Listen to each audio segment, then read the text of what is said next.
Newcastle Christian network NCN TV के talk show आपके मुताबिक में सैमसन जावेद और मेरी साथी मेजबान शीरी असलम की जानब से तमाम देखने वाले और आज के तमाम पैनलिस्ट को खुश आमदीद। याद रहे कि हमारी आज की मेजबान शीरी असलम खुद एक ह्यूमन राइट्स की एक्टिविस्ट भी हैं, सोशल एक्टिविस्ट भी हैं और बहुत सारी और जैसे तालीम है या माशी तौर पर भी एक इनका बिजनेस भी है। और इसका मतलब है कि आज के मौजू पर बड़ी ग्रिप रखती हैं। नाजरीन, किसी भी कम्युनिटी की तरक्की में, कम्युनिटी कह लें, मुल्क कह लें या कौम कह लें, 75 साल बहुत होते हैं, बहुत बड़ी एक मुद्दत है। अगर हम देखें कि हमारे बाद, पाकिस्तान के बाद आज़ाद होने वाले ममालिक आज तरक्की याफ्ता ममालिक में शामिल हैं, तो जब हम अपने देखते हैं मुल्क को जो दिन ब दिन तरक्की पजीर होता चला जा रहा है, तो बड़े दुख, बड़े अफसोस की बात है कि क्या ऐसी बात है कि हमारा मुल्क क्यों तरक्की पजीर होता जा रहा है। आप हिसाब लगाइएगा कि हमारी कम्युनिटी, क्रिश्चियन कम्युनिटी, जिसने एजुकेशन और हेल्थ के शोबे में ग्रां कदर खिदमत की, और आज वो क्या है, जैसे चिराग तले अंधेरे, दूसरों को रोशनी दी और हम रोशनी से दूर हैं। FC कॉलेज एक नामवर इंस्टीट्यूट है। बीच में गैप आया, नेशनलाइज जब हमारे अदारे हुए तो हमारी एजुकेशन का लेवल ब्रेक डाउन हुआ, रुक गई हमारी जो तलीमी तरक्की जा रही थी। इसके साथ हमारे कुछ ऐसे हेल्थ में भी इश्यूज आए, और इसी को देखते हुए और मौजूदा सूरत हाल जो इस वक्त सियासी कशमकश चल रही है, जिसका सब पे ज्यादा असर हुआ, मुल्क की मैशियत तबाह होकर रह गई। आज IMF कर्ज देने के लिए तैयार नहीं, बहुत सारी शराइत हैं, बहुत जद्दोजहद है। और आज अगर मैं ये बात भी कहूं कि हमारे मुल्क पर आज अगर हुकूमत दिख रही है या आ रही है, किसी और तरीके से आ रही है, ये तो एक मैंने बात कर दी कि क्या है, लेकिन हम असल मौजू की तरफ आते हैं कि हमारे मसाइल, हमारी कम्युनिटी के मसाइल का हाल क्या तालीम में है, माशी तरक्की में है या सियासत में है, ये देखना बड़ा ज़रूरी है। बहुत सारा जो NCN टीवी पे लोग कहते हैं कि आप सिर्फ सियासत को प्रमोट करते हो, सियासत को नहीं। हमने हर शोबे में यहाँ पे जोशुआ मौजूद हैं जो इस बात के गवाह भी हैं कि हमने माशी तरक्की के बड़े आसान तरीकों से भी प्रोग्राम किए हुए हैं। तो इसी मुनासबत से आज हमारे साथ सिसल चौधरी साहब हैं, जो सिसल चौधरी साहब के साहबजादे हैं। उनका एक बड़ा काम है, जिन्होंने नेशनल जस्टिस, पीस, अमन, इनमें बड़ा ग्रां कदर खिदमत की। फिर ये ह्यूमन राइट्स एक्टिविस्ट भी हैं इंटरनेशनल सतह पे।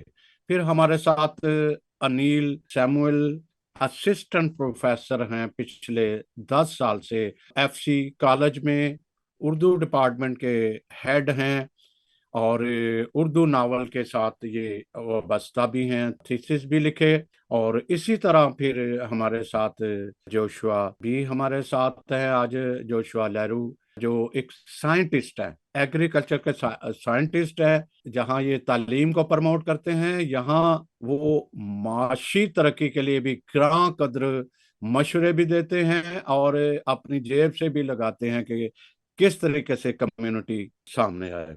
तो मैं आपको एक दफ़ा फिर वेलकम कहता हूँ, और मैं पहला क्वेश्चन लेता हूँ जनाब सिसल चौधरी साहब। आपने आज का टॉपिक सुन लिया कि हमारे कम्युनिटी के मसाइल का हल तालीम, फिर उसके बाद माशी तरक्की, फिर सियासत है। आप देखें, इनका तीनों का तल्लक तो बनता है कहीं ना कहीं, लेकिन आप क्या कहेंगे कि आप किसको पहले नंबर पे लेके आएंगे? जी सिसल चौधरी साहब। जी जी, थैंक यू सैमसन भाई, आपका बहुत बहुत शुक्रिया न्यू कासल क्रिश्चियन नेटवर्क पे दावत देने का। मिस शीरी असलम, आपको भी थैंक यू। और मेरे जो सात पैनलिस्ट हैं, आप सबको also good evening, and it's an honour to be with you all. देखें, आपने तीन ये जिक्र किया, तालीम, मुआशी और सियासत। आई थिंक आपने खुद ही उसके ऑर्डर के प्रेफरेंस में आपने खुद से ही वो कर दिया। मेरे ख्याल में बुनियादी जो चीज़ है वो तो पहले तालीम है। तालीम होगी तो मुआशी या इकोनॉमिक एम्पावरमेंट आएगी, और सियासी पॉलिटिकल अवेयरनेस और पॉलिटिकल एम्पावरमेंट भी जो है वो आएगी। तो मेरे ख्याल में बुनियादी जो चीज़ है वो तो तालीम है। लेकिन वो सिर्फ, मैं सिर्फ यहाँ पे वजाहत कर दूं कि सिर्फ बेसिक तालीम नहीं, but professional education, higher education, जो हम हमारी कम्युनिटी के लोगों को प्रोग्रेस करने में मदद कर सके। दैट इज समथिंग जो हमारे लिए बुनियादी चीज़ है, जहाँ से हमारा स्टार्टिंग पॉइंट है होना चाहिए इस चीज़ के लिए। जी, थैंक यू। ये जो एक आजकल आप देखो कि ट्रेंड चल रहा है, हर बंदा हर बंदा सियासत, इलेक्शन बात कर रहा है, अपनी कम्युनिटी के हवाले से कह रहा हूँ। काफी लीडरशिप आपको फेसबुक पे, सोशल मीडिया पे नजर आएगी। तो इसको आप सियासत को पाथ कैसे पाथ बनाते हो, या क्या आपके ख्याल में सियासत सियासत सियासत सियासत क्या है ये? अ, देखें, एक तो सियासत में आना कोई गलत बात नहीं है। I think it is very important, क्योंकि अगर हमने अपने मसाइल का हल ढूंढना है तो वो एक सियासी और लेजिस्लेटिव प्रोसेस से ही हम ज्यादा उसकी आवाज उठा सकते हैं। ज्यादा अपना जो कंसर्न है या जो हमारे मसाइल का जो हमें जो फील होता है, जहाँ पे हमारी डेप्रिवेशन है, उधर वो लेजिस्लेशन के जरिए हम इन मसलों का हल निकाल सकते हैं। लेकिन वही बात फिर वापस आ जाती है कि आपके पास क्या वो शऊर है, वो सियासी शऊर है कि आप सही तरीके से वो चेंज जो हम देखना चाह रहे हैं अपने कम्युनिटी के अंदर, क्या वो हम ला सकते हैं। और फिर वापस ये बात मुड़ के आपकी तालीम की तरफ आती है। और तालीम इज नॉट स्कूल एजुकेशन और just college education, it is universal learning, एक एक्सपोजर, एक अंडरस्टैंडिंग ऑफ जो हमारे इर्द गिर्द का जो माहौल है, और फिर ग्लोबली चीज़ों को देखना। सो वो सिर्फ इंस्टीट्यूशन, एजुकेशन इंस्टीट्यूशन तक महदूद नहीं है, बट उससे ज़्यादा हमें अवेयरनेस और एक्सपोजर की ज़रूरत है, ताकि हम चीज़ों को समझें। और रिसर्च इतना इम्पोर्टेंट है, हमें ज़रूरी है कि हम अपने पास्ट को, माजी को देखें, माजी को स्टडी करें, ताकि हम आगे मुस्तकबिल के लिए बेहतर प्लानिंग कर सकें। अगर हम बगैर माजी को देखें और जो माजी के जो मूवमेंट चली हैं पाकिस्तान के अंदर क्रिश्चियन कम्युनिटी के एम्पावरमेंट के लिए, अगर उनको बगैर देखे हम आगे चलेंगे, तो हमारे पास एक क्लियर पिक्चर नहीं होगी कि क्या क्या कंट्रीब्यूशंस हुई हैं, और किस तरह का प्रोग्रेस पीछे पहले हुआ है, और क्या मसाइल हुए जिसको अब बेहतर करने के लिए हमने काम करना है। सो बिल्कुल सियासत में आए, लेकिन along with the learning and the knowledge कि आप बेहतर किस तरह से चेंज ला सकते हैं।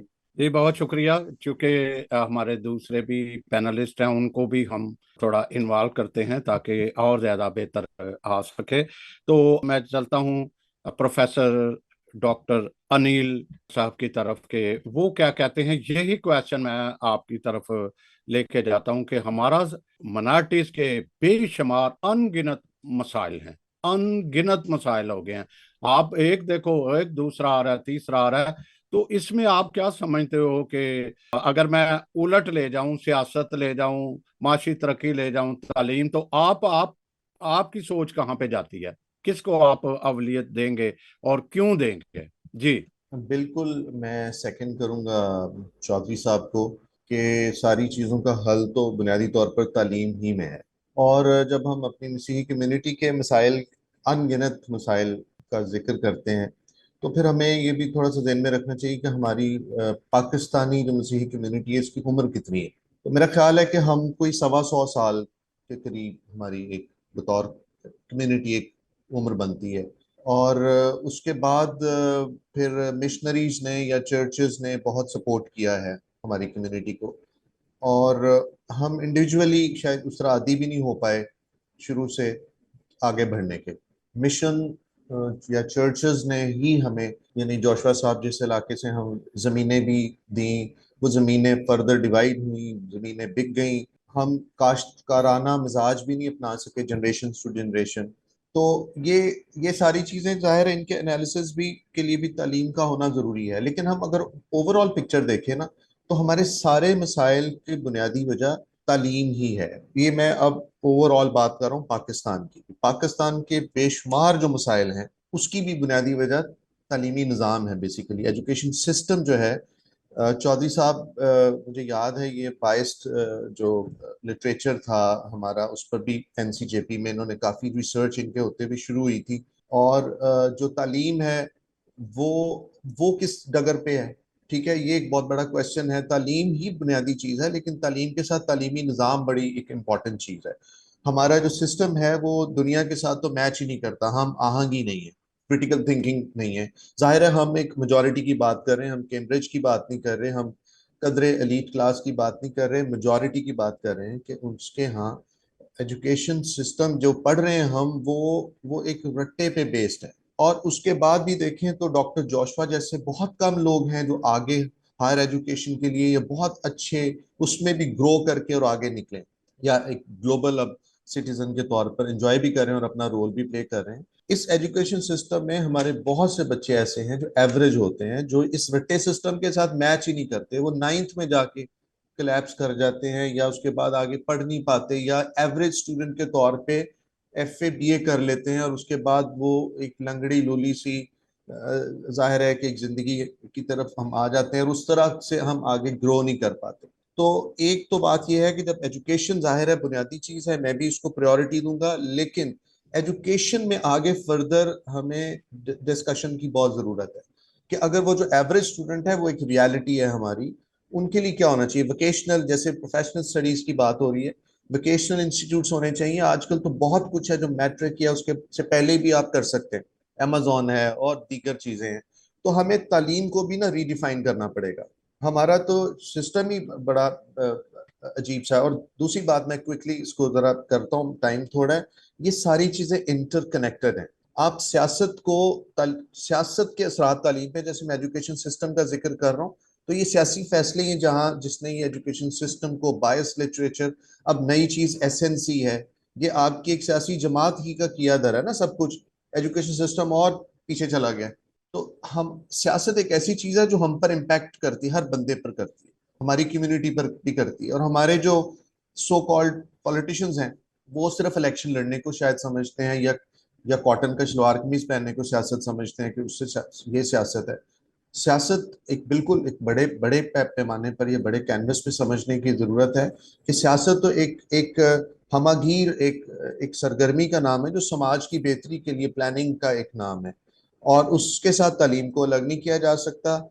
और मिडल में आपने मुआशी तरक्की को कहा, तो मुआशी तरक्की डेफिनेटली मुआश का वक्त के साथ साथ हमारा जो फाइनेंशियल स्टेटस है उसका बेहतर होना मुआशी तरक्की है। जमीनों का हाल हमें पता है और बाकी मामला भी आपके सामने है कि बतौर कम्युनिटी हम फाइनेंशियली कहाँ पे स्टैंड अनिल करते हैं। साहब, अनिल साहब, मैं आप ही की बात के लिए एक थोड़ा सा क्लैरिटी चाहूंगी। आप जैसे कह रहे हैं कि सियासत हमारी लूली लंगड़ी है, या हम कॉटन का सूट पहनने के लिए सियासत करते हैं, बिल्कुल ठीक कह रहे हैं।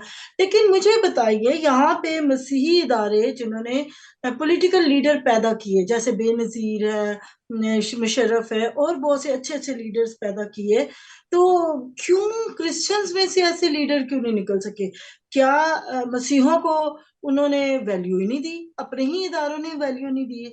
तो नहीं तो आज वहां से बहुत अच्छे लोग निकल रहे होते और बेहतरीन सियासत हो रही होती पार्लियामेंट में। आप बताएं, इसका इल्जाम किस पे देंगे आप? देखिए, मैं क्विकली आंसर करता हूँ कि सियासत हमारे यहाँ, आप मेजोरिटी को भी देख लें तो सियासत कौन करता है यहाँ पे तो पावर गेम है ना। हम गली मोहल्ले में काउंसलर को चाहिए कि उसकी थाने तक अप्रोच हो जाए, उसको सियासत का नाम है।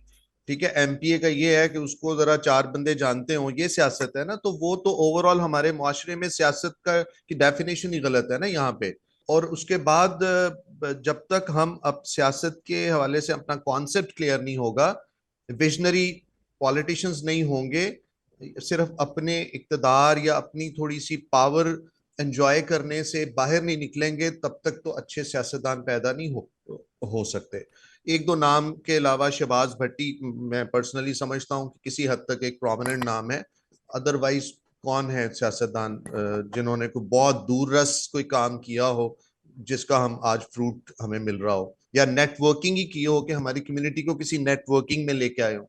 ये सियासत का बुनियादी काम ये था सियासतदानों का, तो एक नेटवर्क में हमें लेके आते। कम से कम एक मेन स्ट्रीम हमारी अंदर एक मेन स्ट्रीम होती, तो हम हमारी आवाज भी थोड़ी सी मजबूत होती इस हवाले से। तो ये ओवरऑल एक इम्पैक्ट है जो हमारी कम्युनिटी करती है। जी थैंक यू। जोशा आपकी तरफ आता हूँ। देखिए, तालीम जो है उस पर जोर दिया गया है, और तालीम के लिए फाइनेंशियली हालात या माशी हालात होना बेहतर है, क्योंकि जिस मतलब रेट पे कह लें, जितनी महंगी तालीम हो गई है, तो गांव में रहने, दूर दराज रहने वाले मोस्टली ज्यादातर शहर से बाहर हैं। अब भी हमारी मसीह कम्युनिटी की तादाद जो है वो रूरल एरिया कह लें या पसमानदा इलाके से, उनके लिए कैसे है। फिर ये भी जो हमारा क्वेश्चन चल रहा था उसको भी आप ले लें कि पहले दूसरा तीसरा, और साथ ये भी ले लें कि ये हालात कैसे होंगे। जो शीरी कह रही थी कि जो लीडर हमने पैदा किए बेनज़ीर, मुशर्रफ भी वहीं से तालीम हासिल की, बड़े लीडर सारे हमारे तलीमी अदारा, हमारा कोई वो नहीं आया। बल्कि लोग बहुत से कह रहे हैं इंटेलेक्चुअल जो है वो हम अब तक इंटेलेक्चुअल नहीं पैदा कर पाए। जी जी थैंक यू। जोशुआ, आपकी तरफ बहुत लंबा काम आ गया। जी बिल्कुल ठीक है, मैं पहले थोड़ी सी अपनी सी बात कह के फिर आगे चलते हैं। जी तो पहले तो बड़ा अच्छा लगा, बड़ी मजेदार गुफ्तगू। और मैं समझता हूँ पिछले कोई 2 साल से, जब से ये मैंने दूसरी जॉब स्टार्ट की है, मैं इन सारी चीजों से डिस्कनेक्टेड था। तो ये दोनों भाइयों ने मुझे दोबारा से उस मेंटल फेज में आने में मदद की। शुक्रिया, और आपका भी इस प्रोग्राम के लिए मैडम का। मैं छोटा सा एक्सपीरियंस शेयर करता हूँ। ये खुशी की बात है कि हम ये बातें कर रहे हैं। ये मसाइल हमारे लिए मुर्दा मसाइल नहीं है, ये हमारे लिए जिंदगी की हकीकत है, और इनके अंदर से गुजर के हम आगे बढ़ने का रास्ता तलाश कर रहे हैं। पिछले दिनों मैं कुछ दिनों के लिए सऊदी अरब गया, कुछ दिनों के लिए कुवैत गया, दुबई गया। मुख्तलिफ पाकिस्तानी मसीहों से मुलाकात हुई, और जाता था, स्टेटस लगाता था, 2 4 5 दोस्त इकट्ठे हो जाते थे, और यही इसी तरह की बैठक सज जाती थी, इसी तरह की गुफ्तगू का सिलसिला शुरू हो जाता था।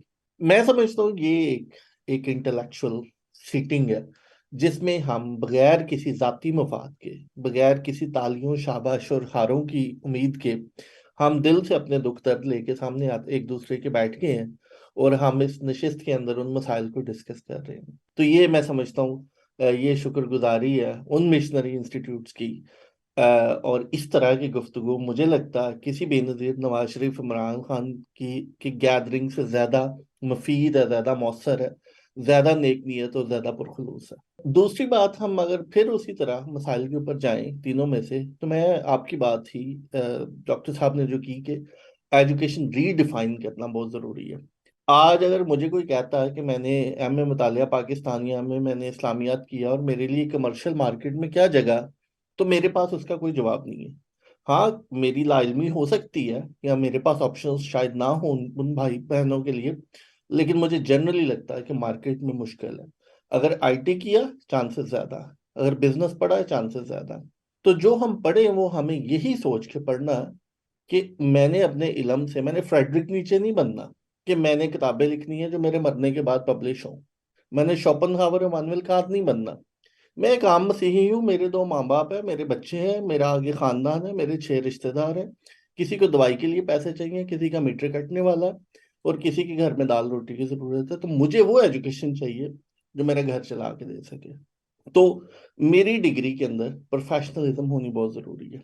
इसी तरह अगर मेरी एजुकेशन मुझे प्रोफेशनलिज्म की तरफ रास्ता नहीं दिखाती, मुझे अक्सर दोस्त कांटेक्ट करते हैं, जी जर्मनी में पढ़ने जाना, फिजिक्स पढ़नी है, कोई यूनिवर्सिटी बताएं। मैं हैरान हो जाता हूँ यार, इंटरनेट पे गूगल पे एक क्लिक करके एक लफ्ज लिख के अगर आप ये रिसर्च नहीं कर सकते तो आपने थीसिस कैसे लिखा था? अगर आप चले भी गए तो आप कोर्सेज कैसे सिलेक्ट करेंगे? खैर, मैं मदद जरूर करता हूँ, लेकिन अंदर मुझे मायूसी है कि आज मेरा पढ़ा लिखा नौजवान एमफिल डिग्री होल्डर वो बुनियादी रिसर्च नहीं कर सकता। वो थीसिस नहीं लिख सकता, साइनॉप्सिस नहीं बना सकता। करनी क्या है, पीएचडी है। तो क्वालिटी पर काम करने की बहुत ज़रूरत है, चॉइसेस की ज़रूरत है, डायरेक्शन सेट करने की ज़रूरत है। फिर अगर उस डिग्री के बाद पैसे नहीं आते तो पहले तो वो डिग्री नहीं पूरी होगी, और अगर वो पूरी हो भी गई तो उसके बाद की ज़िंदगी में सुकून नहीं आएगा, ख्वाब नहीं पूरे होंगे, आगे बाकी मसाइल पैदा हो जाएंगे। तो मुझे लगता है कि वह हमें वो तालीम चाहिए जो माशी खुशहाली की तरफ लेके जा सके। अगली बात आ गई सियासत की। तो मेरी अंडरस्टैंडिंग है सियासत को लेके, मैंने वो रिपब्लिक किताब से बहुत इम्प्रेस होता हूँ, मेरा ख्याल उसकी थी, प्लेटो की थी शायद। तो मैं उसके बारे में ये सोचता हूँ कि वो जो सियासत थी, या उसके बाद जो स्टेट्समैन का कॉन्सेप्ट था, जो बड़े सगीर में आपको इंडियंस में मिलता है, अम्बेडकर में मिलता है, लारो में मिलता है, पटेल में मिलता है, वो हमारे पास कॉन्सेप्ट नहीं है पाकिस्तान में। क्योंकि हम जमीन से मोहब्बत करने वाले लोग नहीं है, हम धरती माता वाला कॉन्सेप्ट नहीं है हमारा। हमारा अपॉर्चुनिटी का कॉन्सेप्ट है, इक्तदार का, इख्तियार का, सीट का, सलूटों का।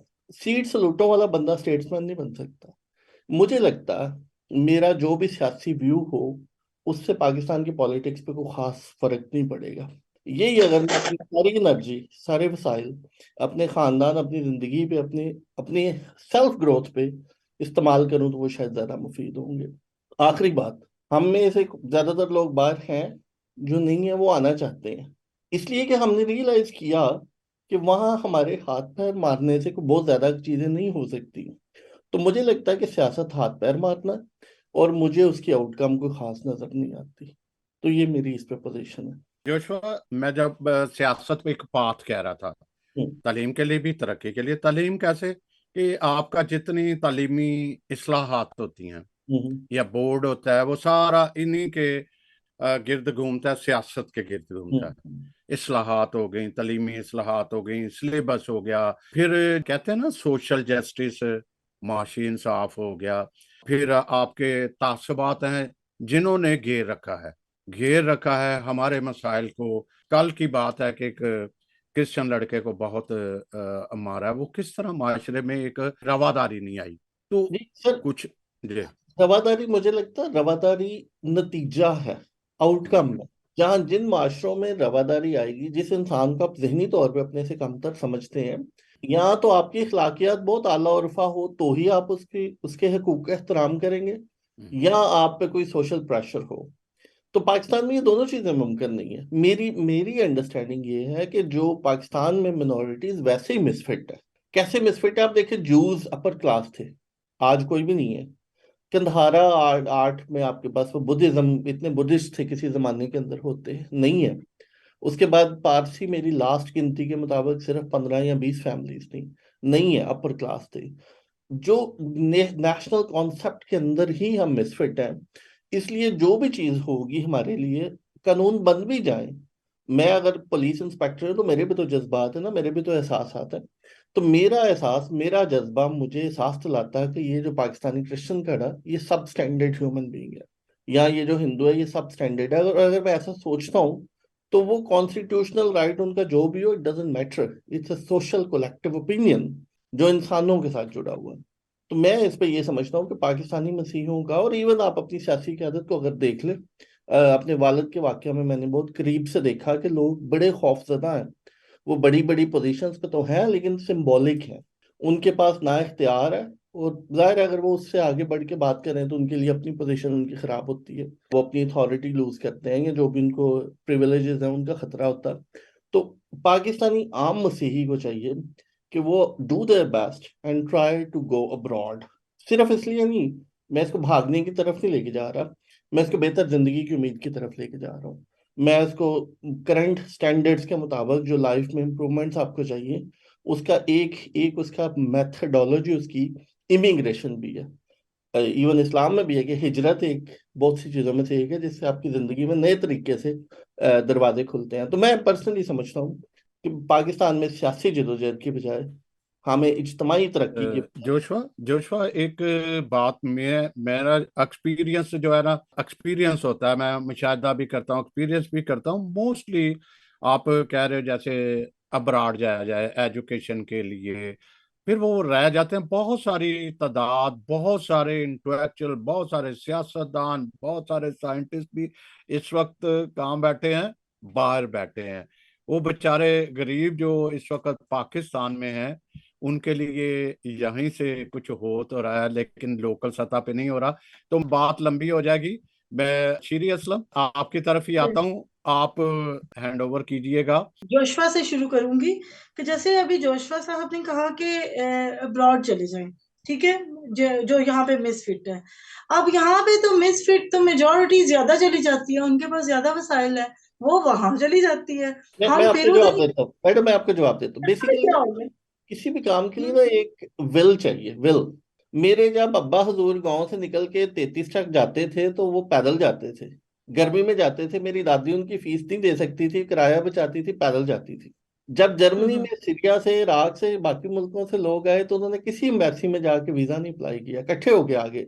आज आप 20,000 पाकिस्तानी क्रिश्चियन को वहां से निकाले, तुर्की के बॉर्डर पे खड़े हो, शाम को CNN BBC पे खबर चलेगी, शाम को बॉर्डर खुल जाएगा। तो वो तकलीफ उठानी पड़ेगी। हमारे लिए जहाज नहीं आएगा अमेरिका से, नंबर वन। बिल्कुल। नंबर टू, हमारे पास फीसें भी नहीं आएंगी 30-30 40-40 लाख रुपया। हमारे पास 5-5 करोड़ की बिजनेस इमिग्रेशन भी नहीं आएगी। तो हमें वही रास्ते अपनाने पड़ेंगे जो हमारे साथ पाकिस्तानी मुसलमानों ने गुजरांवाला में अपनाए, जो आजाद कश्मीर में मीरपुरियों ने अपना रहे हैं, या जो बाकी लोग पाकिस्तान के अंदर रहने वाले लाखों लोग इधर आ गए हैं, वो वीजे पासपोर्ट लेके नहीं आए। हर बंदे ने अपने हालात में रहते हुए, अपनी सिचुएशन को देखते हुए अपना अपना रास्ता चुना। तो ऐसे हालात में कौन उनको गाइड देगा, कोई गाइडलाइन देनी चाहिए ना। आप जैसे लोग हैं जो वहां बैठे हुए हैं। जशवा देखें, हमारे यहाँ तो ये कॉन्सेप्ट है, अगर कोई एक बार चला गया दूसरे को तो वो मुंह ही नहीं लगाता। वो कहते हैं ये तो अब लो क्लास का है, अब हम तो अपर क्लास हो गए, वो चाहे यहाँ पे जो एक मिनट, मैं जाती तौर पे मैंने इसके उल्ट मुशाहिदा किया। पिछले 10-12 सालों में मैंने देखा कि मैं सबसे खुशी से मिलता हूँ, और मुझे ऐसा फील होता है कि लोग, मैं फॉर इंस्टेंस ऊपर दीवार से मैं कोई चीज तस्वीर उतारना चाहता हूँ और मैं बैठा बैठा बोलता रहूंगा कि तस्वीर उतरनी चाहिए, मुझे 2 कुर्सियां ऊपर नीचे करने की जो एफर्ट है वो मैं नहीं करना चाहता। जो विल चाहिए, मैं बहुत से दोस्त कांटेक्ट करते हैं, हम बाहर पढ़ने जाना चाहते हैं, यूनिवर्सिटी डिग्री है नहीं है, आइल्स का या नहीं है, बाकी पैसों की बात तो बाद में आई। अगर ये बुनियादी चीज नहीं है तो मेरे और बाकी दोस्तों के पास कोई इतना पावरफुल निजाम नहीं है कि हम पूरी दुनिया को रीडिफाइन और रिस्ट्रक्चर कर सके सिर्फ पाकिस्तानी क्रिश्चियंस के लिए। तो पाकिस्तानी हमारा आज प्रोग्राम करने का मकसद है जोशवा कि हम यहीं रह के अपने हकूक की जंग लड़ रहे हैं, ठीक है। तो हमारा मकसद ये है कि क्या हमारे बच्चों के पास वो एजुकेशन है जो एक स्टैंडर्ड वाइज मिलनी चाहिए। और अगर हम चले मेजोरिटी कम्युनिटी को छोड़ दें, हम मेजोरिटी स्कूल को भी छोड़ दें, गवर्नमेंट स्कूल को भी छोड़ दें, हम अपने मसीही इदारों पर क्यों नहीं तवज्जो देते। हमारा ये क्वेश्चन है, क्या इस पे कोई मूसा आएगा काम करेगा, कोई नबी आएगा, को किसने आके काम करना है। आप जैसे लोग ये करेंगे ना, आप जैसे लोग आवाज उठाएं और बताएं उन्हें कि हमारे जितने भी इदारे हैं इसमें आप लोग 20% सीट्स क्रिश्चियंस के लिए छोड़ दें, ना लेना, थोड़ा कमाई कम कर लेना। देखिए बहुत कमा रहे हैं हमारे जो स्कूल, हमारे इदारे बहुत ही कमाते हैं, इनको डोनेशंस भी बहुत आती हैं। तो क्या ये 10-20 बच्चों को एक एक स्कूल भी ये करे तो हमारा, मेरा ख्याल है वक्त बदलते देर नहीं लगती, 5 साल 10 सालों में हम वहां खड़े होंगे जहां कोई भी नहीं है। तो यकीन करें, ये सिर्फ आप जैसे लोगों को आवाज उठानी है। शायद हम जैसे लोग के गला फाड़ फाड़ के बोलते रहते हैं, वैसे वो कहेंगे दुआओं में गला फाड़ कर बोलो तो ये होगा। आगे ये भी लिखा है, गला फाड़ने से तरेग ना कर और यकूब के घराने के गुनाह उन पे या कर। हमारे लोग तो गुनाह ही नहीं बताते अपना, वो कहते हैं जी वो ये नहीं कर रहा, हम ब्लेम गेम कर रहे हैं। तो जोशुआ मुझे बताएं, ये ब्लेम गेम से कब हम बाहर निकल रहे हैं। अच्छा, मेरी और इस पे डॉक्टर साहब भी इस पे एग्री करेंगे, लेकिन चूंकि कि आप भी बहुत अपने तौर पे कोशिश करते रहेंगे, मैं भी करता रहूंगा, और हम जैसे दो मैडम, आप तो ठीक है एक बार से कह रही हैं, तो हमारा जिनका एजुकेशनल इंस्टीट्यूशंस में नेटवर्क है, हम आपको यकीन से बता सकते हैं कि दिस मे नॉट हैपन। ये नहीं कि इस पे कोशिश नहीं की गई, ये नहीं कि इस पे सोचा नहीं गया, ये सब कुछ हो चुका है। हाँ, कोई मौजूदा हो जाए तो हो जाए, लेकिन इस पे हम तफसील में किसी वक्त बात कर सकते हैं। मैं जब जर्मनी आया था तो मैं ये सोच के आया था कि मैं पाकिस्तान जाके जॉब करूंगा, और बहुत कोशिश के बाद मैं नहीं कर सका, और मैं आज भी करने को तैयार हूँ, मुझे पता है कि आज भी मुझे नहीं मिलनी। तो इस पे हम फिर बात ठीक कर है, सकते हैं। तो सिर्फ ये बताना ठीक चाह है। रहा था ऐसा नहीं है कि जो लोग अप्रोच कर सकते थे उन्होंने नहीं किया, उन्होंने बहुत किया, उन्होंने बहुत ज्यादा अप्रोच किया, लेकिन हालात बड़े सख्त हैं। हाँ ठीक है, थैंक यू जोशुआ। अभी यही क्वेश्चन मेरा अनिल साहब से। अनिल साहब जरा काइंडली इस चीज को एलेबोरेट कर दे। आज तक आप लोगों ने कितनी फ्री एजुकेशन दी है, वो ना देखे, नंबर गेम पे ना जाए कि जो टॉपर होगा उसको हम कुछ वेव ऑफ कर देंगे, ये ना, इस पे ना जाए। जो भी है, जैसा भी है, जिधर की बुनियाद पे अगर आप लोग एजुकेशन देंगे, हो सकता है किसी गुदड़ी में से लाल निकल आए। आप लोग कब ये करेंगे? क्योंकि आप तो एक स्कूल को, आप एक कॉलेज को देख रहे हैं, तो क्या आपके कॉलेज में कोई ऐसे लोगों को अप्रोच किया जाता है, या उन तक पहुंचा जाता है चर्च के थ्रू या रिलीजियस लीडर के थ्रू? जी, एफसी कॉलेज का आपने मुझसे पूछा। एफसी कॉलेज ने तो जी जी। बहुत ज्यादा डॉक्टर पीटर एच आर्माकोस जो पहले थे ना, डीनेशनलाइजेशन के बाद पहले रेक्टर थे, तो हम्म बहुत बड़ी अमाउंट दी। और होता ये था कि करोड़ों रुपए का स्कॉलरशिप देते थे और बच्चे फेल हो जाते थे सबकी, प्री इंजीनियरिंग प्री मेडिकल में बच्चे फेल हो जाते थे, और फिर उन्होंने इसको मेरिट बेस्ड किया। अभी भी चर्च रिलेशंस ऑफिस करता है, एडमिशंस भी देते हैं। एफसी की हद तक बहुत कुछ हो रहा है, लेकिन मैं समझता हूँ कि इससे भी डॉक्टर जोशुआ जैसे कह रहे हैं ना, अब तो यूट्यूब एक बहुत बड़ी यूनिवर्सिटी है। ये चीजें वही बात है कि अब, और मैं आपको बताऊं, हमारे जो मिशनरी मोस्टली स्कूल्स है ना, वो दूसरे स्कूल से बहुत पीछे हैं। आपको अगर, जैसे वो कह रहे हैं ना, आइट्स क्लियर करना एक मसला बना हुआ है, गूगल से अपने लिए सर्च करना ही एक मसला बना हुआ है, तो बेसिकली जो हम तालीम की जिसकी ख्वाहिश कर रहे हैं ना कि मिशनरी इदारे 20-20 सीटें रखें, बच्चों को पढ़ाएं, वो बच्चों को यानी समझ लें कि और ज्यादा हम उन्हें बना रहे हैं। हमारे एक तो अदारे बहुत अच्छे नहीं रहे, फ्रैंकली स्पीकिंग। हमारे जो स्कूल्स हैं ना, मिशन स्कूल्स, अब वो मार्केट के स्कूल्स ही नहीं है। ठीक है, तो आपको गवर्नमेंट स्कूल्स वाला ही हिसाब हुआ है, और वहां पे भी वही बात है कि आप बहुत अच्छे लोग बच्चे पैदा नहीं, तो उस इसलिए मैं समझता हूं कि हमें ये वाले जो आपके प्लेटफॉर्म्स हैं ना, ये ज्यादा इफेक्टिव हैं। और अब तो हर चीज आपके थंब पर है ना। आप अब तो ये फिजिक्स केमिस्ट्री बायो के लेक्चर्स पूरे पूरे आप ले सकते हैं। तो आपको इन चीजों की अब उतनी जरूरत रही नहीं। मेरा ये ख्याल है कि अब उस तरह से नहीं, अब आगे बढ़ने की, अब ग्लोबली सोचने की जरूरत है। और जो डॉक्टर जोशवा तो खैर बहुत करते भी हैं, बहुत कहते हैं कि जो लोग निकल सकते हैं उन्हें निकलना चाहिए, क्योंकि वाकई जो हमारा एक नेशनल कॉन्सेप्ट है, वो उसको हम बदल नहीं सकते। हम जितनी मर्जी फैंसी बातें कर लें, उससे नहीं निकल सकते। तो उसके लिए हमें दीगर रास्ते अपनाने होंगे। चर्च को मिशन की तरफ देखना अब हमें मेरा ख्याल बंद कर देना चाहिए। Thank you. चर्च और मिशन की तरफ क्यों ना देखा जाए? जी, ये इसलिए तो कि हमारे क्योंकि चर्च और मिशन है, मैं ये कह रहा हूँ कि वो जो हमें उन्होंने अब तक हमें पैम्पर किया है ना, हमें अब तक जितनी, अब अभी इतनी गुफ्तगू कर रहे हैं, हम सब चर्च की, ये मिशन स्कूल्स की प्रोडक्ट ही है ना, चर्च की है। लेकिन अब वाले हालात फर्क हो गए हैं।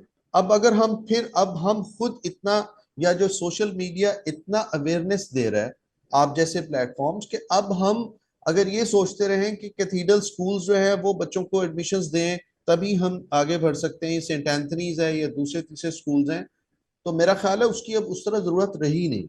अब तो गूगल सर्टिफिकेशन और दूसरी चीजें, और मेरा ख्याल है कि स्किल्स की जरूरत है अब। और उसके लिए इवन ठीक गवर्नमेंट है। स्कूल में पढ़ के आप बहुत बच्चे आगे निकल शीरे, सकते हैं। मैं हाँ, आपका जवाब बिल्कुल देना सही चाहूंगा। कह रहे हैं। शीरे, ये जो बात कर रहे हैं ना अनिल साहब के नहीं देखना चाहिए, मेरे अपने एक्सपीरियंस में है कि बहुत सारे लोग, क्या फादर, क्या कोई सिस्टर, क्या पास्टर, सारे डोनेशन पे चल रहे हैं। सब गैर ममालिक में डोनर के तरफ देख रहे हैं कि उनको डोनेशन आए और फिर हमारे इंस्टीट्यूट चले। ये रियल एक पिक्चर है।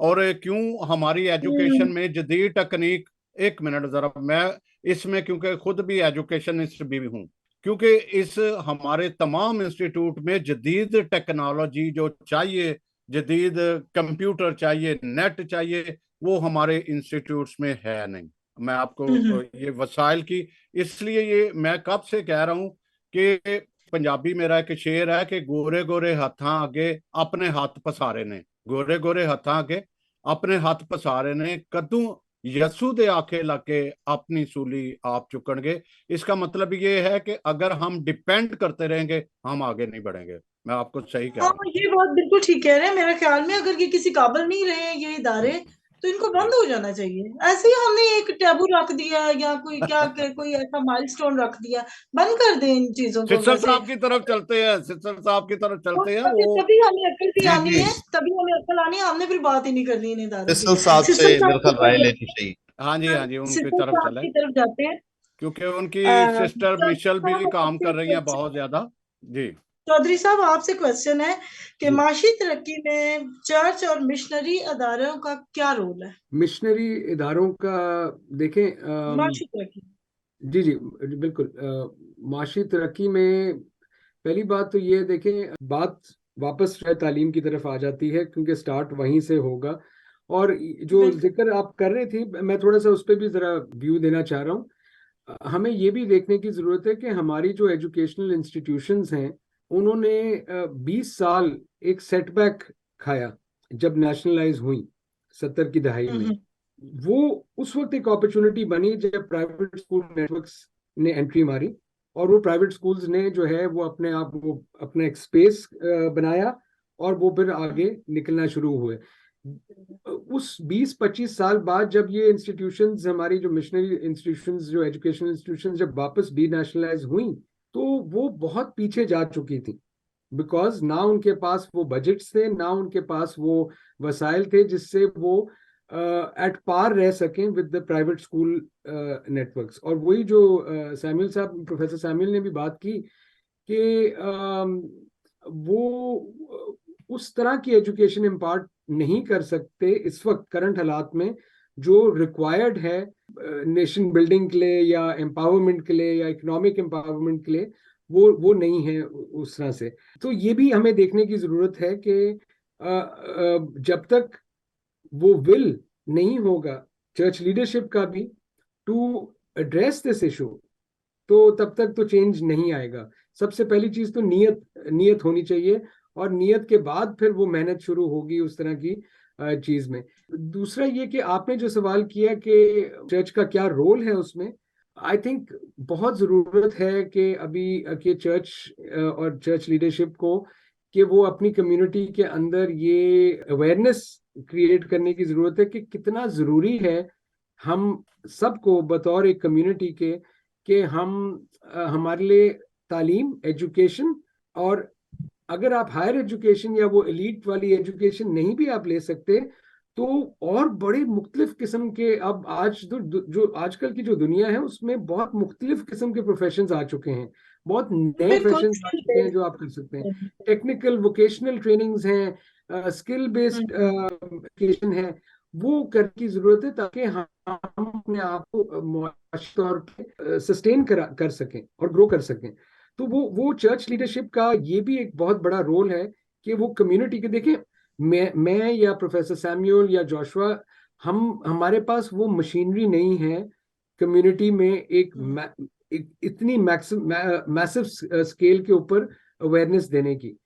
चर्च हैज दैट एडवांटेज क्योंकि वो पुलपिट जो है वहां पे उसका एक एज है और एडवांटेज है जहां से ये शऊर पैदा किया जा सकता है और ये दर्स दिया जा सकता है। तो ये जरूरी है कि वहां से शुरुआत वो ये मैसेज आगे दें। ये एक बहुत जरूरी। मैं एक और चीज इसमें थोड़ा सा हट के मैं मेंशन भी ये भी करना चाह रहा हूँ कि देखें, सारे मसाइल का हल ये तो नहीं है कि हम बाहर निकल जाएं।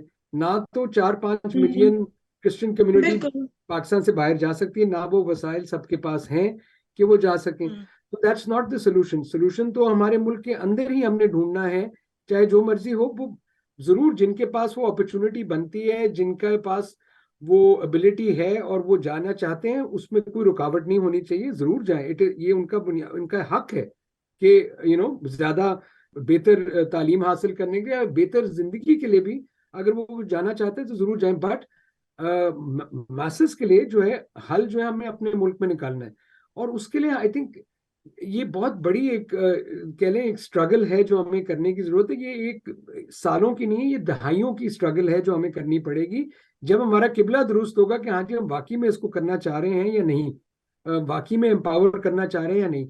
और एक चीज आई थिंक बहुत इंपॉर्टेंट है, देखें हमें अपने मुल्क की जो पिलर्स ऑफ द स्टेट है, जो मशीनरी है, उसको देखने की जरूरत है। पार्लियामेंट या लेजिस्लेचर एक है, ब्यूरोक्रेसी आपका दूसरा पिलर है, और फिर आपके पास जुडिशरी है। ये जो तीन पिलर्स हैं, इसके अंदर हमारी नुमाइंदगी होना बहुत जरूरी है।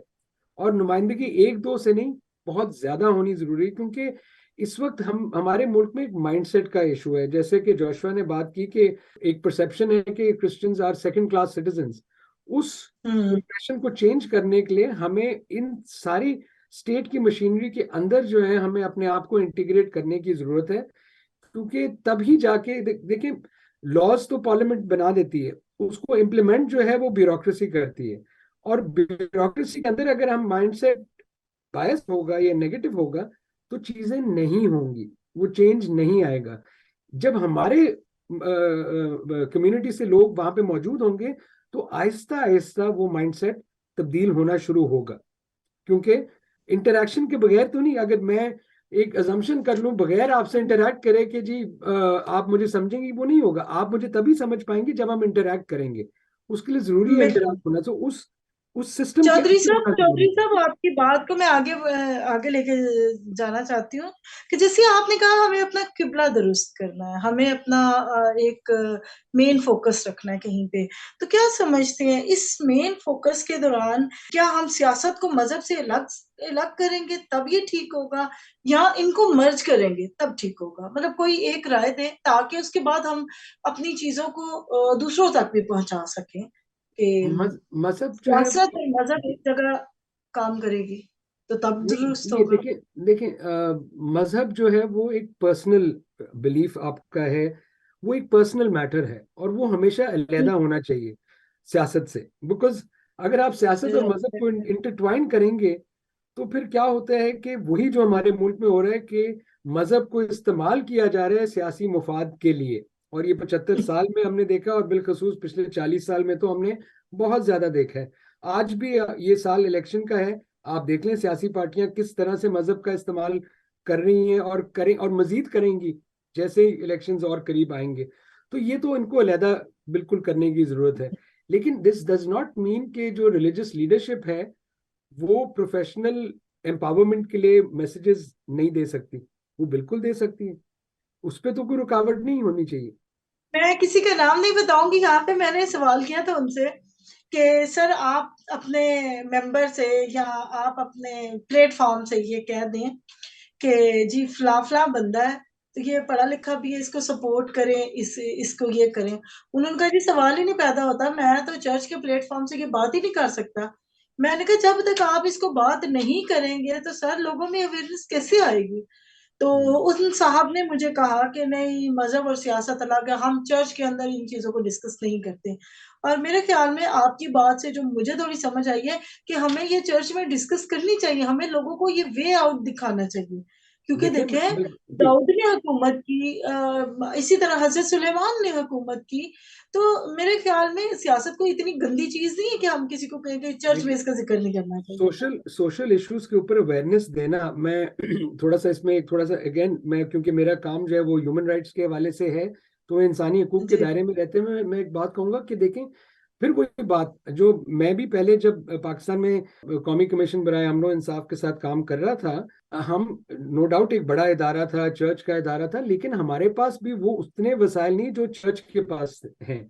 और सोशल बिल्कुल इश्यूज पे आगाही जो है वो चर्च बेहतर दे सकती है, क्योंकि जो कांग्रीगेशन बैठी है वो प्रीस्ट की या पास्टर की बात को सुनेंगे और सराहेंगे। सुनती है। और वो बिल्कुल। अब इसका मिसाल मैं ये देता हूँ कि 2018 में साजिद मसीह और पतरस मसीह का केस हुआ था, व्हाट्सएप के ऊपर ब्लास्फेमी की एक्यूजेशन हुई थी। उसमें भी मैंने ये बात की कि ये इस पल्पिट को यूज करने की जरूरत है कि हमारी, क्योंकि मेजोरिटी ऑफ माइनॉरिटी कम्युनिटी जो है वो इलिटरेट है और वो मार्जिनलाइज्ड है। तो हम इसको यूज करें ताकि हम सोशल इश्यूज पे अवेयरनेस उनको दे सकें कि भाई ये जो हाथ में तुमने एक स्मार्टफोन पकड़ा हुआ है ये कितना बेनिफिशियल है, लेकिन ये कितना खतरनाक हो सकता है अगर आपको इसका सही इस्तेमाल नहीं आता। एक मैसेज आपके पास आता है, you are not educated enough, आप उस मैसेज को आगे फॉरवर्ड करते हैं और उसके बाद आपके ऊपर इल्जाम लग जाता है। ये चीजें हम अकेले नहीं कर सकते। जैसे हुकूमत में जो मशीनरी है वो आपकी स्टेट की इंस्टीट्यूशंस होती हैं, उसी तरह कम्युनिटी के अंदर हमारी जो चर्च लीडरशिप है, रिलीजियस लीडरशिप है, that is the machinery who has access to maximum number of community members। और वो जी, उस तरह से थैंक यू सर, जी थैंक यू सो मच।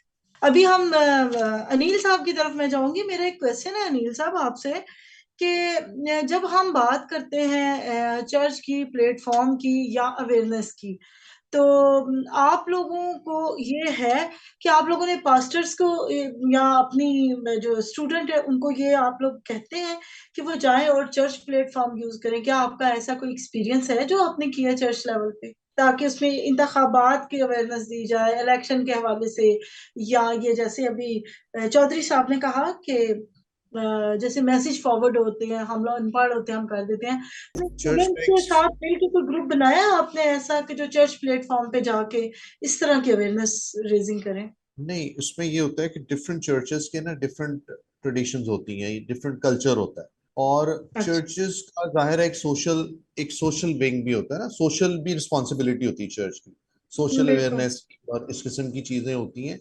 और वो चर्च को करना चाहिए।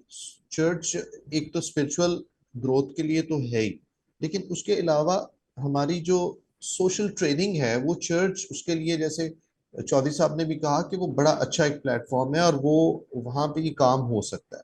अब बहुत से चर्चेस बिल्कुल वो ट्रेडिशनल हैं, इस तरह की चीजों में इन्वॉल्व नहीं होते। बहुत से चर्चेस ऐसे हैं, या पास्टर्स पे बड़ा डिपेंड करता है कि वो किस तरह की अप्रोच के हैं। यानी हमने यहाँ पे हमारे साथ डॉक्टर दुबाश होते थे, तो हमने एक चर्च में एजुकेशनल अवेयरनेस पे बहुत से प्रोग्राम्स किए थे जाके। डॉक्टर दुबाश बड़े हम्म। अच्छे एजुकेशनिस्ट हैं। तो वो ये डिपेंड करता है, पास्टर्स पे डिपेंड करता है। प्रोटेस्टेंट एक जो सेटअप होता है उसमें पैरिश काउंसिल पे डिपेंड करता है, फादर्स पे डिपेंड करता है कि वो किस तरह से अपना स्टेज यूज करने देना चाहते हैं ना। फिर हमें ये सारी चीजें तो ये चर्च टू चर्च वेरी करती हैं। लेकिन जो आपने बात की थी ना, हम चर्च को कभी भी पार्टी नहीं बनना चाहिए कि ये कैंडिडेट है जिसको वोट दें, ये वो। चर्च को एक ओवरऑल अवेयरनेस देनी चाहिए, बताना चाहिए कि हमें एक इन्फॉर्म्ड वोटर होना चाहिए। हम वोट देना है तो हमें किसको वोट देना चाहिए, हमें ये सारी चीजें चर्च को करनी चाहिए। नहीं, ये मैंने बात इस हवाले से की थी कि जैसे कोई जनरल सीट पे आ जाता है, जनरल सीट है, वहां पे क्रिश्चियंस की आबादी ज्यादा है, वहीं पे ऐसे हमारा एक मेजोरिटी कम्युनिटी का भाई का, तो इस जी जी। लेवल पे तो वो अवेयरनेस दे सकते हैं ना कि ये हाँ, कैंडिडेट उस है, तरह से। आबादी ज्यादा, आप इसको सपोर्ट करें। तो ये तो चर्च का जिम्मेदारी है ना इस बात के लिए उनको अवेयरनेस दे। एग्जैक्टली। क्योंकि लाहौर में मैंने देखा है काफी लोग जनरल सीट पे इस दफा खड़े हुए हैं, दो चार तो मेरे नजर में आए हैं कि जो खड़े हुए जनरल। तो मेरे जी ख्याल वो, में इस दफा हाँ सपोर्ट जी, करें। वो जहाँ जहाँ मेजोरिटी है, जैसे कि होनाबाद है हमारा बहारपुर, वहां पे हम्म। ये अवेयरनेस जरूर दी जाती है। चाहे वो पुलपट पे ना भी हो, इधर उधर से ऐसी इंफॉर्मेशन जब हमारा कोई अपना बंदा हो तो उसे प्रायोरिटी देने के लिए होती है, काविश की जाती है। चर्च वैसे भी ना, एक आपस की बात है, हम सब बैठे हुए हैं चर्च में, तो पॉलिटिक्स वैसी बहुत ज्यादा होती है, तो पॉलिटिकली होते हैं पास्टर्स भी मोस्टली, या फादर्स सही भी, कह तो रहे ये हैं। कोई ऐसी जितनी चर्च के वो अंदर मेरा करते हैं। ख्याल है पॉलिटिक्स यूज होती है, शायद बाहर कम ही होती है। जी वो चर्च भेज दे ताकि वहां से पॉलिटिक्स सीख के आए। जितने भी हमारे लीडर है ना अभी, इनको चर्चेस की क्लासेस लेनी चाहिए कि वहां पे कितनी सियासत चलती है और हमने पार्लियामेंट में कैसे इसको यूज किया। सैमसन साहब, मेरा आपके लिए भी एक क्वेश्चन है, आपसे मैं जी आप करने जा रही हूँ जी क्वेश्चन। जी, मुझसे कर आप सकते। मुझे बताएं, मेरी एक सजेशन भी है और क्वेश्चन भी है। आप इतने अरसे से ये काम कर रहे हैं, आपने इतने टॉपिक्स पे अवेयरनेस रेजिंग का काम किया और बहुत अच्छा कर रहे हैं जो आपके हिस्से का काम है। मैं ये चाहती हूँ कि क्या आपने कभी ऐसा किया कि आप बिशप्स को, क्लर्जी मैंस को यहाँ पे बुलाएं, बिठाएं और उन सारों को कहें कि एक बात पे तो आमीन कर लें, और वो बात ये होगी कि एजुकेशन को वो अपना ब्रेड एंड बटर बना ले चर्च का। ये जी, आप, आपसे रिक्वेस्ट है, सजेशन भी है, ये और मैं आपसे एक जितना समाज वाकया आपको बताता हूँ कि बहुत सारे लोग चर्चिस के बहुत अगेंस्ट हैं। अब मरियम नवाज चर्च में गई, कितना हल्ला गुल्ला मच गया, हाला वो कुछ और था, कितनी लोगों ने कहा बिशप को रेजिग्नेशन दे देना चाहिए, बड़े मसाइल हुए। जैसे आप कह रही थी ना, सियासत चर्च में बराह रास्त इन्वॉल्व नहीं हो सकता किसी भी सूरत। अब मैंने ये कोशिश की कि बिशप साहबान को और सियासतदान को पास लाया जाए कि भाई चर्च की और सियासत की इन्वॉल्वमेंट होगी तो बेटर कोई वे निकलेगा। मुझे क्या होगा, कहते हैं नहीं मैं बेटा ये नहीं कर सकता, मैं रिटायर हो गया हूँ। ये एक बड़े नामी बिशप थे, उनका मैं नाम नहीं लूंगा, लेकिन मैंने उनको कहा, मैंने कहा बिशप साहब आप जब वहां पे डोनेशन देने जाते हैं, यहाँ को मुतालबा करते हैं, सबसे ज्यादा सामने में गवर्नमेंट की तरफ जाते हैं, तो फ्रंट सीट में मैं आपको देखता हूँ, आप बैठे होते हैं, आप बैठे होते हैं। आप बजाय डोनेशन देने के, गरीब या इंस्टीट्यूट में देने के बजाय आप गवर्नमेंट को डोनेशन दे रहे होते हो और सबसे आगे होते हो, तो जवाब कोई नहीं आया। आप ठीक कहते हो। ये सारा कोशिश मैंने बहुत दफा की कि चर्च जो लीडरशिप है उसको लाई जाए, सियासत और जो ले मैन है उनको लाया जाए, इनको इकट्ठा ला के तो रास्ता ढूंढा जाए। लेकिन क्योंकि इस वक्त जो हमारे लोग हैं, चाहे वो पढ़े लिखे हैं चाहे अनपढ़ हैं, चाहे उनकी सोच टोटली जो है चेंज हो गई है। मुझे कुछ दिन पहले इत्तेफाक हुआ थे, पास्टर साहब ने कहा जी आपके चैनल से मुझे बड़ा अफसोस होता है कि आप पादरियों के खिलाफ बहुत बोलते हो। मैंने कहा हमने तो कभी बोला ही नहीं, हम तो बोलते नहीं। आप कौन से चर्च की बात कर रहे हो? आप सब ठीक कह रहे हो। हमारी ये कोशिश रहती है कि ज्यादा से ज्यादा अवेयरनेस लोगों को हकीकत सामने जो है वो लाई जाए कि कहाँ पे कैसे रास्ता है। तो मेरी अभी जोशवा साहब से लेंगे लास्ट ओपिनियन। जैसे कि अभी हमने बाकी सारी चीजों को डिस्कस किया, तो हमने एक चीज अभी थोड़ी डिस्कस नहीं की थी, जैसे जो हमारे समाजी इदारे या जो एनजीओज हैं। तो क्या आप समझते हैं, अपना थोड़ा इस पे पॉइंट ऑफ व्यू दे के हम इसको वाइंड अप कर रहे हैं, आप पॉइंट ऑफ व्यू दे, क्या समाजी इदारे हमारे काम कर रहे हैं जिस तरह उनको करना चाहिए? जी, मैं समझता हूँ कर रहे हैं वो, क्योंकि वो स्ट्रक्चर बड़े टाइट है समाजी इदारों के लिए, प्रोजेक्ट लिखना, उसकी रिपोर्टिंग, उसकी एवेलुएशन, तो वो डोनर रिक्वायरमेंट है, काफी कुछ उनको करना पड़ता है। हाँ, अगर उनकी सेल्फ मोटिवेशन हो, पर्सनल विजन हो, तो वो और भी बहुत अच्छा हो सकता है। लेकिन एनजीओज के लिए एक स्ट्रक्चर है जो उनको चाहते ना चाहते फॉलो करना पड़ता, जिसकी वजह से काफी कुछ है। लेकिन प्रॉब्लम आ गया है, जो रिसीवर है वो शायद ज़हनी तौर पे तैयार नहीं है सस्टेनेबल ग्रोथ के लिए, वो उसको कैप्चर करना चाहता, वो उसमें ग्रो नहीं करना चाहता। तो शायद दोनों तरफ से जहन साजी की भी जरूरत है। सही। अनिल साहब से मेरे यही क्वेश्चन है कि क्या हमारे समाजी इदारे बेहतर काम कर रहे हैं, या कुछ अवेयरनेस आई है समाजी इदारों की वजह से, एनजीओ की वजह से? आप थोड़ा सा शेयर कर दें वाइंड अप की तरफ। जी जी, लेकिन मेरा ख्याल है कि ओवरऑल जो कम्युनिटी पे इम्पैक्ट है, बहुत अरसे से हमारे बहुत एनजीओज काम कर रही हैं, लेकिन कोई बहुत बड़े पैमाने पे हमारे कम्युनिटी में कोई चेंज मुझे तो इस तरह से नजर नहीं आया, क्योंकि उसमें वेस्टेड इंटरेस्ट्स आई थिंक ज़्यादा होते हैं और विजन कम होता है। तो शायद एक वजह ये हो सकती है। तो कम्युनिटी बड़े पैमाने पे मुझे कोई ऐसा नज़र नहीं आया कि एनजीओज ने बहुत बड़ा कोई जो है रोल प्ले किया हो हमारी कम्युनिटी को की डेवलपमेंट में। सही। छोटे अब मैं पैमाने चौधरी साहब की तरफ जाऊंगी कि जो एनजीओज हैं, आप तो एनजीओ में रहे हैं और आपने हमेशा काम किया है। चौधरी साहब की तरफ मैं जा रही हूँ। तो चौधरी साहब आप बताइए कि क्या एनजीओज ने हमारे माशी हालात को कुछ बेहतर किया कि नहीं? इकोनॉमिकली हम कहाँ खड़े हैं?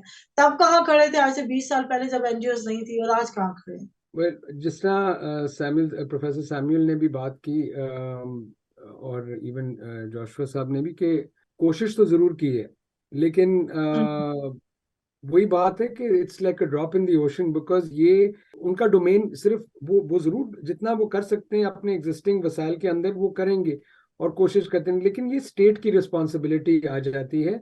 ये जिम्मेदारी हम पे या एनजीओ के ऊपर नहीं आती। NGO is a partner to the state, and state के लिए जरूरी है कि वो एनजीओ को या सिविल सोसाइटी को अपने अपने साथी की तरह, पार्टनर की तरह देखें। हमारी तो अलमिया ये है कि यहाँ जो पाकिस्तान में जो इस वक्त जो पिछले कई सालों से जो एनजीओ काम कर भी रही हैं, उनकी जो जो जगह या स्पेस है टू वर्क, वो तंग कर दी गई है और वो मजीद तंग होती जा रही है। तो जब वो तंग होती जाएगी, वो जब उनको अपनी सर्वाइवल के लिए दौड़ लगानी पड़ेगी, तो फिर वो आगे अपना काम या वो अपना जो कॉज है उसको कैसे बेहतर तरीके से आगे निकाल पाएंगे। जिस तरह से कुछ इदारे हैं जिनके ऊपर पाबंदियां लगा दी गई हैं, फिर फंडिंग वसूल करने की पाबंदियां अभी भी चल रही हैं मुल्क के अंदर। ये सिर्फ क्रिश्चियन एनजीओज नहीं, ये सारी सिविल सोसाइटी के ऊपर ये प्रॉब्लम आ रही है। तो जरूरी है कि स्टेट जो है, हुकूमत जो है, वो सिविल सोसाइटी को अपना पार्टनर समझे, ना कि ऐसे तनकीद करना उनका हक है। वो एक वॉचडॉग की तरह काम कर रहे हैं, लेकिन वो जो वो काम कर रहे हैं उसको पॉजिटिव स्पिरिट में एक्सेप्ट करें और उनको एक पार्टनर बना के कोशिश करें कि मसाइल का हल निकाल सकें। वो बिल्कुल वही बात है कि डिस्पैरिटी बहुत है, बिकॉज एनजीओज इतनी हैं जबकि कम्युनिटी इतनी ज्यादा है। तो इट्स नॉट पॉसिबल कि वो उस तरह की चेंज। लेकिन मैं वही बात फिर से कहूंगा, जैसे प्रोफेसर सैमुअल ने भी कहा, जैसे एनसीजेपी ने भी पहले करता, अभी भी करता आ रहा है काम। उन्होंने वो गाइडलाइंस देनी है जिससे चीजें लॉन्ग टर्म में बेहतर हो सकती हैं। एक मिसाल उसकी जो है वो बायस करिकुलम के हवाले से है। बार बार वो रिसर्चेस हम इसलिए करते थे, हर साल इसलिए करते थे और आइडेंटिफाई करते थे कि कितने जुमले जो है वो हेटफुल हैं, कितनी एक्सक्लूजन हो चुकी है किताबों में से। वो उसका मकसद ये है कि स्टेट उसको देखे, समझे और फिर अपने एजुकेशन सिस्टम को बेहतर करने की कोशिश करे। ये रातों रात नहीं होने लगा। ये अगर हम इस मोड़ पे 40 साल लगे हमें आने के लिए ना, तो हमें इधर से वापस जाने के लिए भी शायद 80 साल की जरूरत होगी, जब हमारी जी नीयत थैंक यू। होगी चीजों को बेहतर करने की। जी बिल्कुल सही कहा। अब मैं सैमसन जावेद साहब से भी चाहूंगी कि वो अपनी राय दें आज के हवाले से, और खास तौर पे हमें बताएं कि क्या जो चर्च है ये एक एनजीओ है या इसको क्या कहा जाए। बड़ा हम्म इंटरेस्टिंग सा क्वेश्चन है। असल में चर्च की जो जिम्मेदारियां थी ना, वो थी मजहबी रहनुमाई करना, ठीक है। हम्म लेकिन चूंकि चर्च को साथ वो फाइनेंशियली तौर पे, जैसे बहुत सारे कहते हैं कि जी गंदम घी और जो है इसकी वजह से जो है वो क्रिश्चियन हुए हुए हैं लोग। मैंने अपने कानों से सुनी हुई है ये बात कि दूध हम्म। दही दूध घी और ये इसके बहुत सारे क्रिश्चियन है। असल में चर्च जो है वो जिसका जीसस क्राइस्ट ने जो वर्क किया, वो सोशल सोशल भी किया, ह्यूमन राइट्स भी किया, और साथ एजुकेट जो मजहबी तालीम है उनको एक रास्ता भी दिखाया। हाँ, जीसस क्राइस्ट ने ना एक्शन एवेंजलिज्म किया। उन्होंने जिसको रोटी की जरूरत थी रोटी दी, जिन्होंने शफा दी जरूरत थी हाँ उन्हें शफा दी, हाँ। मतलब जिसनों अख दी लेकिन लोड़ थी उन्होंने। लेकिन लेकिन जो मैं देख रहा हूँ, वो इंस्टीट्यूट लेके आए, सेहत भी लेके आए। वो इंस्टीट्यूट इसी तरह थी असल में। अगर पीछे चले जाएं तो ये अदारे जो कॉन्वेंट हैं वो सारे अंग्रेजों के लिए थे, हुकूमत के लिए बने हुए थे, या अमीर लोग थे वहां से वो इस्तेफादा करते थे। ये सारा कुछ इसी तरह गया। लेकिन हम चर्च के जुम्मे ये लगा दें कि वो सारा कुछ करे, तो फिर भी मेरा ख्याल है ये ज्यादती होगी कि हम हर चीज चर्च पे डाल दें। हाँ चर्च जी पे डाल बिल्कुल। दें, मेरा ख्याल है ये सारे बैठे हुए हैं ये जरूर कहेंगे कि चर्च पे डालना कोई अक्लमंदी नहीं, कि हम बिल्कुल हर कोई चीज चर्च अक्लमंदी पे नहीं डाल है दें। कि हम सारी चीजें एक रिलीजियस लीडर पे या चर्च पे डाल दें, हाँ लेकिन जी। चर्च एक अहम प्लेटफॉर्म है इन तमाम चीजों के लिए, जहां से हम ये मैं पहले तो भी आज आपको का बता चुका था। प्रोग्राम कैसा लगा हमारे देखने वालों को, जो देख रहे हैं वो भी अपनी राय दें। वो हमें ऑफ कैमरा भी कॉल कर सकते हैं, सवालात कर सकते हैं। समसन जावेद साहब का भी नंबर सारों के पास है, इनसे कॉल करके इनको टॉपिक से भी आगाह कर सकते हैं कि नेक्स्ट हम टॉपिक कौन सा रखें, और हम वो आपकी ख्वाहिश के मुताबिक वो टॉपिक भी सिलेक्ट कर लेंगे, और आप ही के मुताबिक हम लोग वैसे ही गेस्ट बुलाएंगे। तो सिर्फ बात इतनी सी है कि आप इस प्रोग्राम को तवज्जो से सुना करें, तवज्जो से देखा करें। कहीं कहीं कोई ना कोई चीज इस्तेमाल के काबिल होती है। तो इसी तरह जो हमारे गेस्ट आए हैं ये बड़े बेहतरीन है, अपनी फील्ड के माहिर थे, और ये इन्होंने अपनी जिंदगी दी है इसको। तो इसलिए मेरे ख्याल में ये लेजेंड है, लिविंग लेजेंड है हमारे, खास तौर पे जोशवा और चौधरी साहब और हमारे जो प्रोफेसर साहब हैं। खुदा इनको जिंदगी सेहत और सलामती दे, और ये कम्युनिटी के लिए ऐसे ही अपना रोल प्ले करते रहें। जी thank you so very much. जी। ओवर टू थैंक यू जी। सर। मैं ये जरूर कहूंगा आज की सारी गुफ्तगू की तालीम एक रास्ता बनाता है खुद ब खुद। वो तरक्की का रास्ता भी बनाता है और सियासत की तरफ भी लेके जाता है। लेकिन अफसोस क्या हुआ, क्योंकि सोर्सेस सारे चर्चेस थी। हम अगर बार बार बात करते हैं ना, यहाँ लोग समझते हैं तो सोर्स सारे चर्च के पास आए थे। और इस सोर्स के लिए आज भी हमारा ध्यान उस तरफ है और मैं एक दो बात जरूर करना चाहूंगा कि ये जो प्रॉपर्टीज हमारे मजहबी रहनुमा ने बेची, एक बड़ा अफसोस होता है जब सियालकोट में मिस निकल का इंस्टीट्यूट है, स्कूल है, वहाँ हॉस्टल है, उसमें आज वहाँ से बहुत सारी पढ़ी हुई नर्सेज बाहर के मुल्क हैं दूसरे, लेकिन उनको वो गैस नहीं है उनके पास, वो लकड़ियों पे जो है वो करती हैं। उनके एक साथ जगह थी मिशन की जहाँ पे वो सब्जियां उगाते थे, वो भी छीन लिया। आप हिसाब लगाओ कि हमारे मिशनरी, हम कहते हैं ये हमारे मिशनरियों ने हमारा बहुत एहतसाल किया, लेकिन हमें आगे देखने की जरूरत है। मैं एक और भी जिक्र करूंगा, यहाँ पे अफसोस होता है कि कैथलिक चैनल्स को ये बहुत ऊंचा ले जाना चाह रहे थे, नेट पे ले जाना चाह रहे थे, लेकिन उसमें क्या है, एक सियासी भी आ गए, मजहबी भी, माशी मसाइल की वजह से उनको वहां पे ले जाया नहीं जाने दिया जा रहा, जिसपे फादर मोरस बड़े एक्टिव उसको ले जाना चाह रहे हैं। तो ये बहुत सारे बैकड्रा हैं, तो जरूर सोचिएगा, सारे सोचिएगा। बहुत सारे लोग कहते हैं कि इंटेलेक्चुअल नहीं पैदा कर पाए, इंटेलेक्चुअल पाकिस्तान में, बाहर इंटेलेक्चुअल आपके सामने ही बैठे हुए हैं सारे, जोशुआ एक साइंटिस्ट हैं, फिर बिल्कुल, अनिल हैं, क्योंकि सिस्टर वो चौधरी, हमारे ये इंटेलेक्चुअल बैठे इंटेलेक्चुअल ही हैं, हैं, तो इतना नाम है इनका, ये किया हुआ है। लेकिन जरूरत है इस वक्त पाकिस्तान की, और जो ओवरसीज में बैठे हैं उनके सोर्स बने, जैसे भी है। आप इजाजत चाहते हैं, मैं शीरी असलम का बहुत शुक्रिया अदा करूं थैंक यू। कि काफ़ी वो जोशीले क्वेश्चन भी होते हैं, जोशीली बोलती भी हैं।